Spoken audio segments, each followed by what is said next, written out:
طبعا معانا الورداني، الشاب الجميل اللي معانا ده يعني واحد من ضمن 5 مرشدين في اهتمام، في حب للي هما بيعملوه، في وصف دقيق، في إجابات لكل سؤال احنا سألناه. مع الباشا. تمام يا باشا، اتفضل يا باشا. طبعا ولان الوقت ضيق، لان اساس التجربه بتاعتنا على الكروز، فاحنا معانا ساعه بس في وادي الملوك. قررت ان انا استغلها مع رمسيس الرابع لاني بحبه بشكل شخصي، فقط لانه كان انسان طموح، كان مستكشف، كان بيحاول انه يتعلم وبيحاول انه يثقف نفسه، كان يحمل على كتفيه فعلا مشاريع كتير. لو كان كمل او كان ربنا اراد ان هو يطول في عمره كان قدر ان هو يحققها.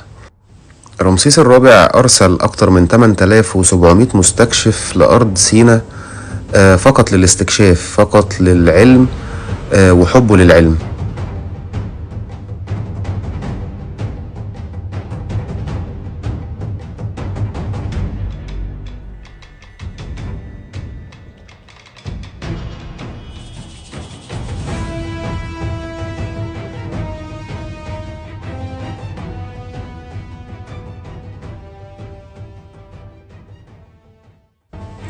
طبعا لازم نبقى عارفين ان رمسيس الرابع تولى الحكم بعد والده رمسيس الثالث، وبعد محاولة اغتياله من مجموعة من الخونة حاولوا ان هم يسيطروا على الحكم.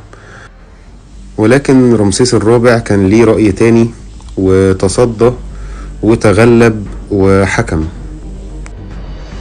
طبعا فترة حكمه كانت 6 سنوات فقط، ولكن قدر ان هو ينجز فيها جزء كبير من المقبرة. المقبرة كانت المفروض ان هي تكون اكبر من كده، ولكن اتقطعت عن 89 متر وعملوا غرف الدفن اللي حضراتكم شايفينها دي بعد موت الفرعون بشكل مبكر.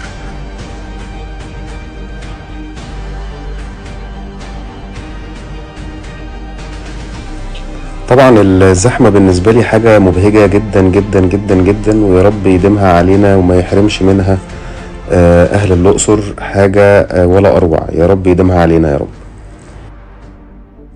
زي ما حضراتكم شايفين المقابر تكاد تكون بحالتها، يعني حاجة منتهى الجمال.